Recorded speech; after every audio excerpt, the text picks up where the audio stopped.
Welcome back to Starting Night, Oh! episode 206.25.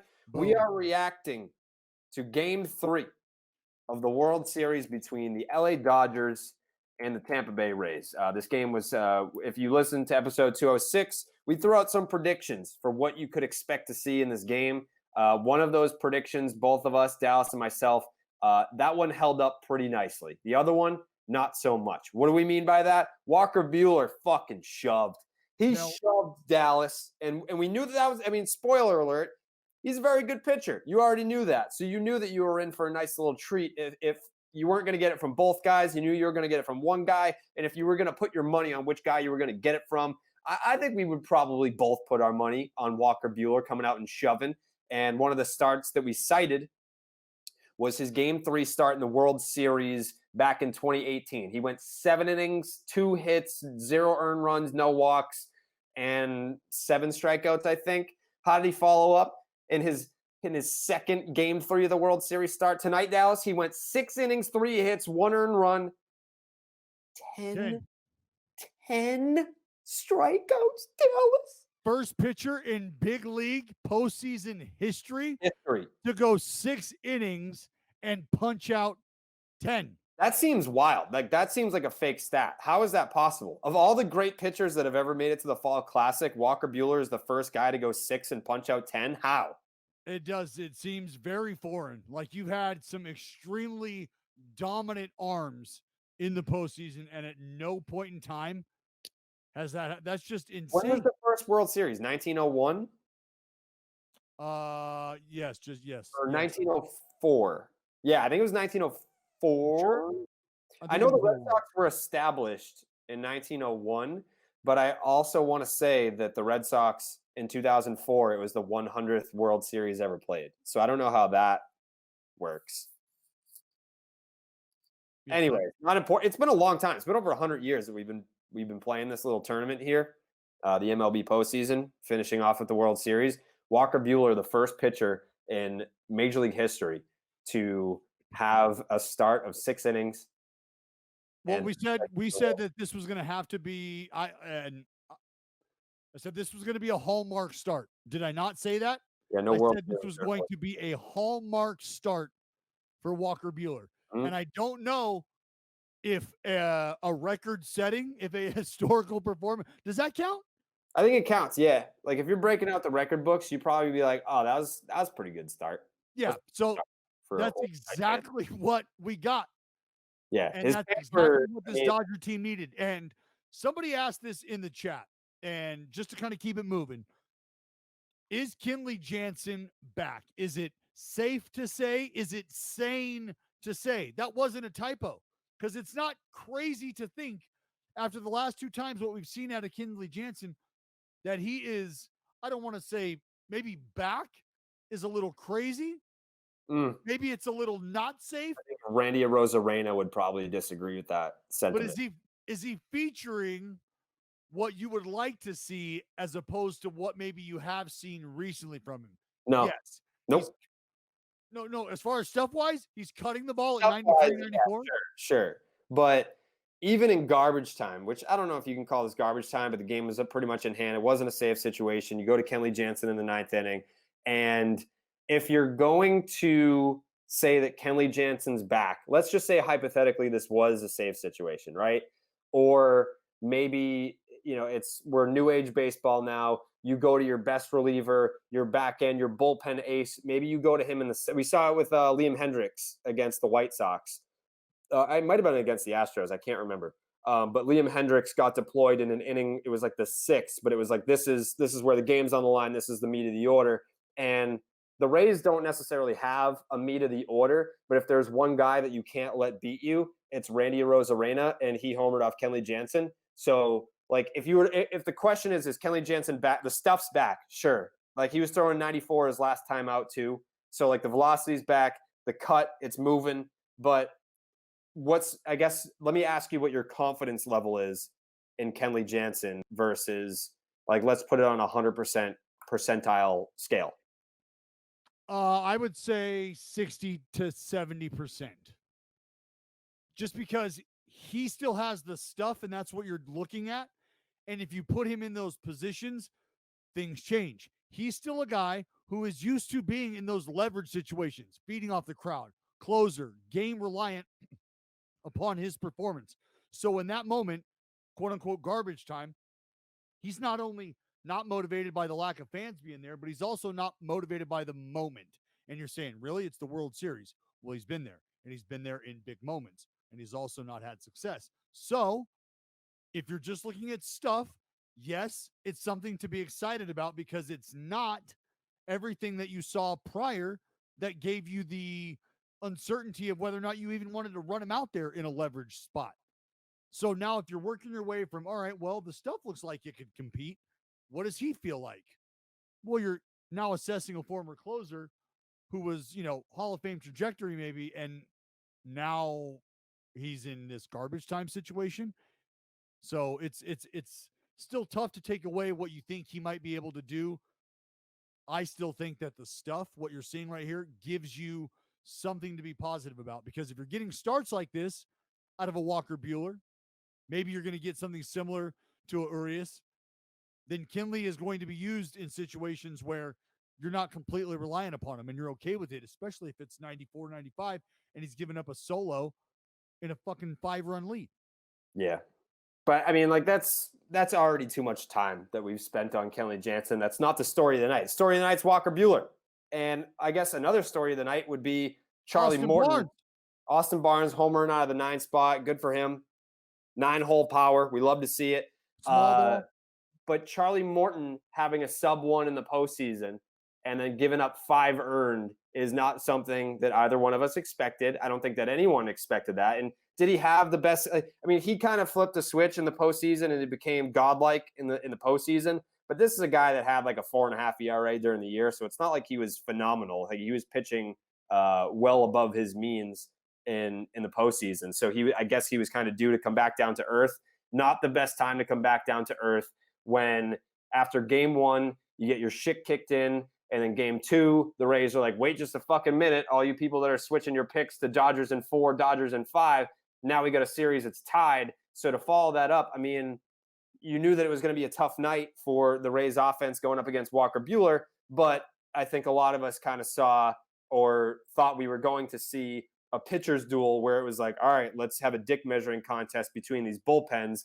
And we know how good the Rays bullpen is. So were you at all surprised at Charlie Morton's performance, and how much of a backbreaker do you think a game like this could be for Tampa going into game 4, knowing that you're getting Urias for LA, who's been pitching very well this postseason, and you have a bullpen game? Is that advantage or disadvantage for Tampa?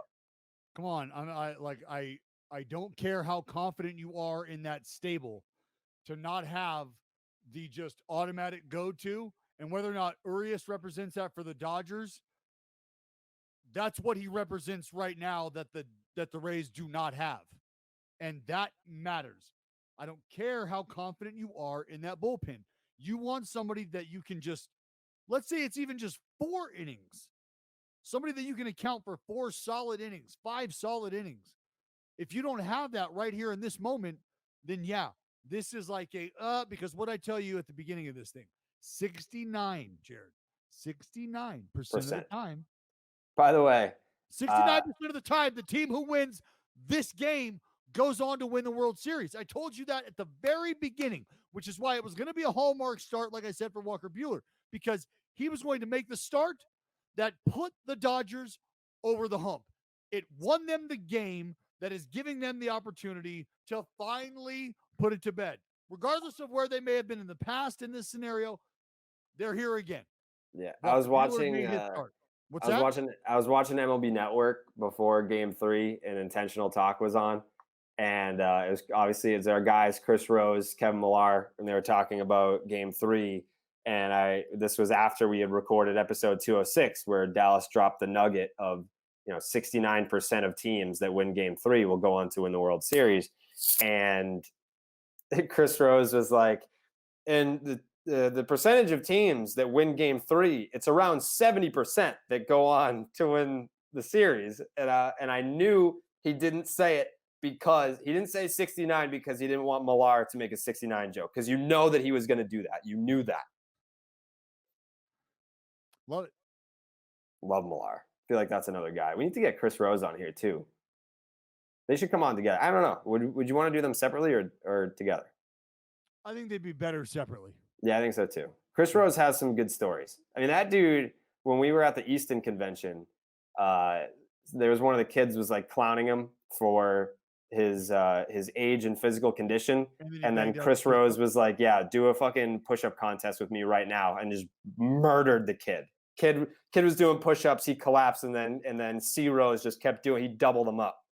You don't want to come at Chris Rose under those circumstances. So we talked about Jansen, we talked about Bueller, we talked about Morton.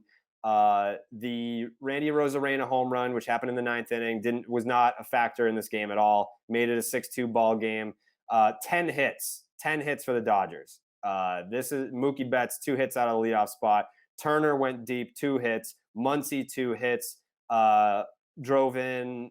He drove in a run? Yeah, he drove in 2 runs. Muncy drove in 2 runs. Yeah. So this Dodgers lineup is just One, two, relentless, single. especially when you got a guy like Austin Barnes hitting a homer out of the 9th spot. Is there any other performance from tonight that you wanted to highlight? Just the bunt play by Austin Barnes as well. And not only does it go to show that they are willing to do, teams in this situation are willing to move the game along, especially with what they have at that time, a 3-1 lead, and that safety squeeze put them ahead 4-1. Trade that out for the run, but you can do that with a guy in the lineup who also has the ability to pop the homer. Mm-hmm. And that's the depth that the Dodgers feature. That's what I think we all sort of expected to be the difference maker, regardless of what the bullpen for the Rays was going to be able to do. I think we all felt like we were going to see them a lot. So is it advantage offense being able to get a look at these guys with frequency over this, 8-9 day period? Should it go 7 days or 7 games? So I think we're seeing the depth of the Dodgers offense right now kind of play out. And Yeah, that I mean bunt play and the homer by the same guy kind of just highlighted that for me. Yeah, the top 3 hitters in the lineup tonight for the Dodgers are hitting over 300 with an OPS over 1,000. And where are So they hitting in the lineup? 1, 2, 3. Betts, Seager, Turner. And then you got Muncy, who's hitting 364 with a 954. So he's right there. So your top 4 hitters in that Dodgers lineup are hitting north of 300 with an OPS at or around 1,000. Like so that. The 9 hole for the Dodgers had a stronger game than anybody for the Rays. Yeah. Well, unless you want to say that Arozarena at the end there kind of tagged himself in to the conversation. Hit a solo homer. Barnes hit a homer too. Yeah. And then So that's handled the bat well. That's what we got for game 3. Again, bullpen game for Tampa. I'm assuming because Kevin Cash hasn't named a starter. Glasnow, you would assume, is going to go game 5. It's looking like it's going to be Urias versus the bullpen game. We don't know who's going to be the opener. You can probably expect to see Yarbrough get at least 3 innings there. Maybe not to start the game, but he'll probably be the guy that gives you the most innings for Tampa in game 4. I mean, this series has gone about the way that I expected it to. Like, I think in terms of tonight, like we talked about how it was supposed to be a pitcher's duel and Morton gave up the 5 earned runs, but I think still a lot of us were leaning that this would be LA's game. But game 4, more of a wild card pick in terms of who do you think? Because I mean, you would say, like, it depends on how you phrase it. The Dodgers have a starter going that's pitched the shit out of the baseball this postseason, and the Rays don't have a starter. And he's going to neutralize some lefties that you're looking to rely upon as well, or could potentially, right? You need Choi. You need Kiermaier. You need Meadows. You need Lau. You need those lefties in that lineup to do work, and you're about to stare down a lefty blowing 97 from the left side who's done a decent job. And that is not something that gives you a shit ton of confidence because, to my point, that's a guy the Dodgers are looking at going, yep, 4 or 5 innings, and the Rays are looking at it and going, okay, he's going to go 1. He's going to go like maybe 1 and 2/3, and then we'll be able to get this guy. Then Yarbrough will come in and he'll give us 3. And the Dodgers have already looked at the first part of this game and accounted for it, on top of accounting for neutralizing some threats that you absolutely need to step up if you're the Rays and you're going to give yourself any sort of longevity in this series. Otherwise, it's fucking Wego. Yep. I have a name in mind. I've been pretty good with these picks, but I want yours first. If the Rays win Game 4 of the World Series to tie this thing up at 2 games apiece, your X factor is blank. I'm riding Choi. If he's in the lineup, I'm riding Choi. Okay. Absolutely riding Choi. Because my X factor, Dallas, if the Tampa Bay Rays are going to win Game 4 of the 2020 World Series, your X factor, your big name guy, the guy that's going to break out, and we're going to be talking about this individual after Game 4. We're going to be like, that's the reason why the Rays offense got going. That's the reason why this World Series is tied. His name, Adames, is Manny Margot. That's the guy that I'm looking at in Game 4 to have a big night at the plate in a relatively tight ball game. It's going to be a save situation. I don't want to say low scoring, but maybe like 5-3. You like 5-3? I like 5-3. 5-3 Tampa. 5-3. Series tied. Manny Margot goes 3 for 4. Oh God. I want Choi. To go. I know you want Choi. I'm not saying Choi can't have a good game too. They can both have good games. It's just that left on left. Yeah, that'd be nice.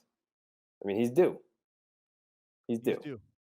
We can open this up to questions from the chat while we wrap up this discussion. So get in your questions now from the chat. If you're listening to this on iTunes or Spotify tomorrow morning, which would be Saturday morning, join us for our live streams during every single World Series game. And then after the games are over, we do a mini pod recapping the games, and then we open it up to questions from the chat.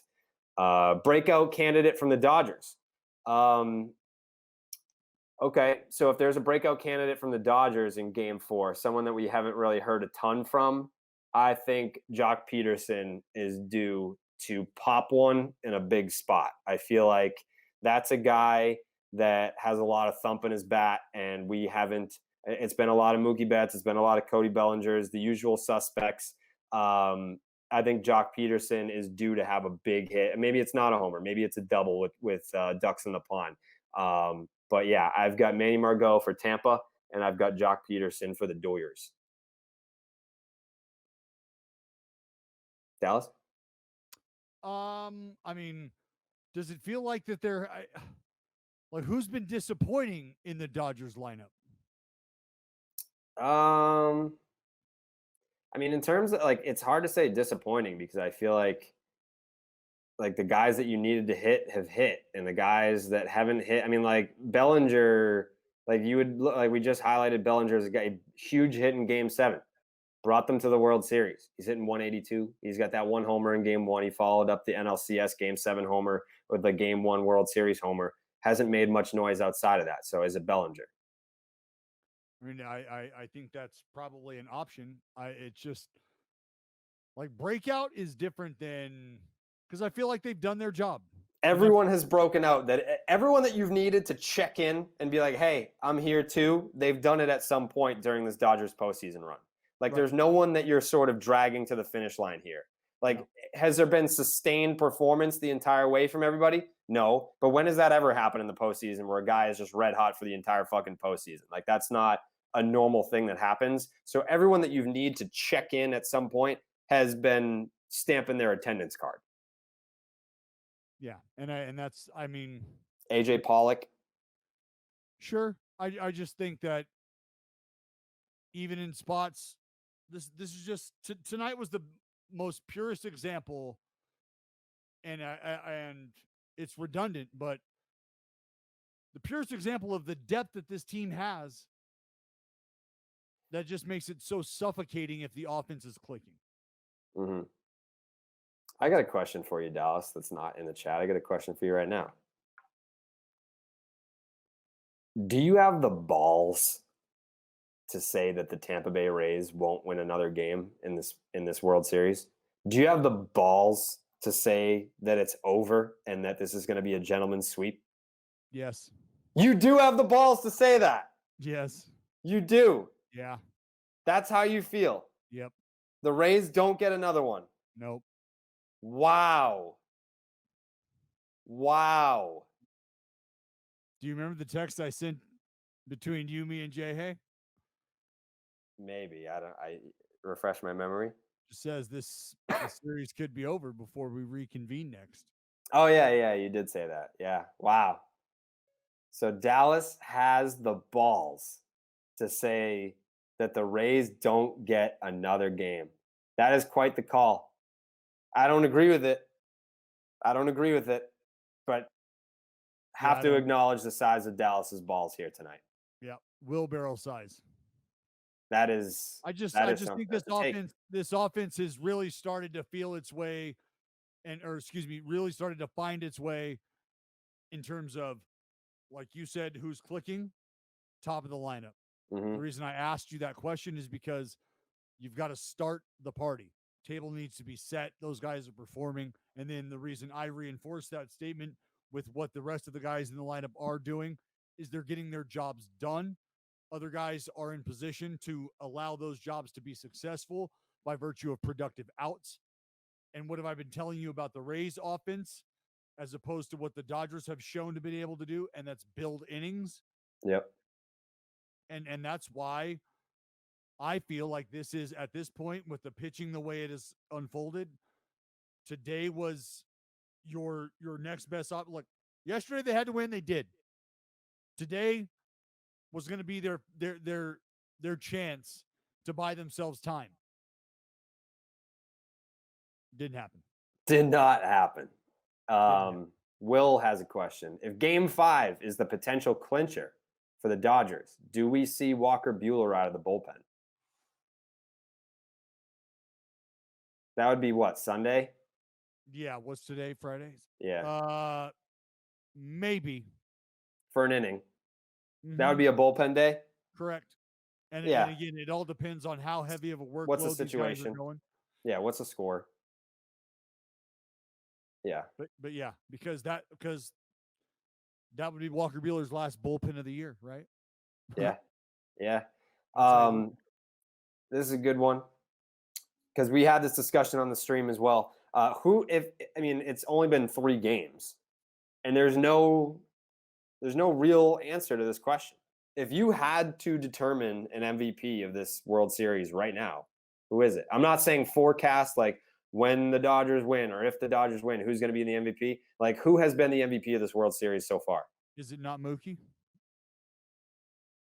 Yeah, I mean, he's created havoc on the base paths. Like, even if he has the one homer, and I know that like OPS is sexy. Like when you're just, like homers and OPS are for determining an MVP of a series. But even when he's not homering, he's hitting rockets back up the middle. He's swiping second base. Even if he walks or gets a base hit, he's on second base. Like everything is automatically minimum a double when Mookie Betts is on. He's turned into fucking Ricky Henderson in this World Series. It's 1989 all over again. So I like Mookie. Seager's right there. Seager has a case, but I feel like Mookie's the sexy pick. So yeah, I would say that you'd probably not be wrong if it were Mookie. And that's why I was kind of rooting for Turner to come up big there with another knock, because I feel like that could be the cementer for him if he has a good game tomorrow. Yeah, Turner's got an 1126 OPS, Seager a 1238, so he's leading the way, and then Mookie a 1012. But it's not all about OPS. How many bags for Mookie? 4? 4. I mean, he had 2 tonight. He's still 2 in 1 inning in game 1. I think he went 0 for in game 2. So, yep. Yeah, I mean, this is gentleman's sweep coming up. You heard it here. It's going to be a tough pill to swallow if that's the case. And that's coming. I can't wait to get your thoughts. It's not that I'm rooting against it. I'm just saying it'd be a tough pill to swallow if that's how it ends up being, and the Dodgers win the World Series, and it's not much of a competition, and Mookie Betts is the MVP, like, I'm probably, you know, I'm probably not going to look at Twitter the next day. Well, it's going to be an off day. It's a, you know, if the day after the World Series is over, guess what? I Can ain't I got say shit to do. this? Because this somebody asked this, not famous. If Kershaw shoves Game 5, is he MVP regardless of how well Mookie Seager do? I won't say regardless of how well Mookie Seager do. We're gonna need a gem out of Kershaw. An Yeah, like absolute it's going to have to be like dazzler. extra 8 inning, innings. 3-3 ball game, and Like he's gonna Kershaw's. he's gonna have to go. I mean, like shut or one and dominate for 8. It's going to have to be like what he did against the Brewers, 8 shut. And And then even maybe still, what does Mookie do in games 4 and 5? that's We why I don't know. said no to the regardless factor. So Yeah, like Mookie has the chance. Like it's his to lose, I think, at this point. So yeah, take a couple more. Are you gonna wear a Mookie Betts shirt if they win it? I made a bet with a Dodgers fan on Twitter when the Dodgers were down 3-1 to the Braves. I can't remember her name, but she said, if the Dodgers come back and go to the World Series, will you wear a Mookie Betts Dodgers jersey? And I said yes. And if they didn't win, she was gonna like donate to like a charity of my choosing or something like that.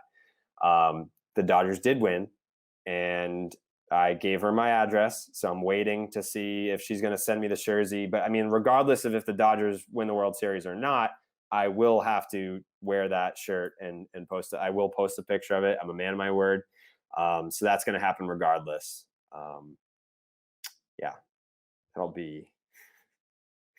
I'm sure the internet will act accordingly when that picture hits the internet. Alma, that's her name. She is sending it. Okay. Shout out to Sarah. She's the one that has a Stay Hot Rocket tattoo on her forearm. She's one badass. She's a badass woman. Do we get another? This is the last one from Matt. Do we get another 10 punchy performance? And if so, who is it? from Kershaw, is that what we're asking? Could be Glass now. Why not? Could be. It's not going to be in Game 4. So if we're looking at a clincher in Game 5, like your options are, I mean, it's not going to be. Yeah, if you're looking at Game 5, it's going to be Kershaw versus Glasnow again. So it's going to be one of those two guys. I want to say yes because I want it because you know I'm the romantic here. So you think it's going to be Kershaw in Game 5? Give me Kershaw with an even 10. I feel like we could see that. Kershaw All right. with an even 10 through maybe 8. Yeah, hopefully 7 plus maybe. Yeah. What do you mean, Sarah? I did give you credit. I shouted out Alma and I shouted out you and your tattoo. I gave you double credit. All right. Thank you for watching the stream tonight. Thanks for tuning in to the live podcast. Thank you for listening. If you're listening on Saturday morning before Game 4, it's going to be a good one. I think it's going to. I'm calling the Rays in Game 4. I think we're going to be looking at a tied World Series going into Game 5. Dallas does not agree. He's got Dodgers closing this thing out in 5 games. Gentlemen sweep. Rays don't win another game. I don't feel the same way. I think Tampa makes this thing even. I think we go into Glasnow Kershaw in Game 5 with a tied World Series. It'll be fun. It'll be fun either way. Hang with us through the end of this World Series. Tune into the live streams. Make sure you tell your friends if they're big into baseball. Check out the Starting 9 podcast. We appreciate you guys for hanging with us. Dallas, any final thoughts? No final thoughts. Just shout out to Walker Buehler. 11 straight playoff starts with 6+ strikeouts. That's a major league record. 6 innings, 10 punch outs. That's a record as well. Incredible job by the young Hollywood Heater. All right. We'll be back Saturday night. More streams, more podcasts. We'll see you then. We out.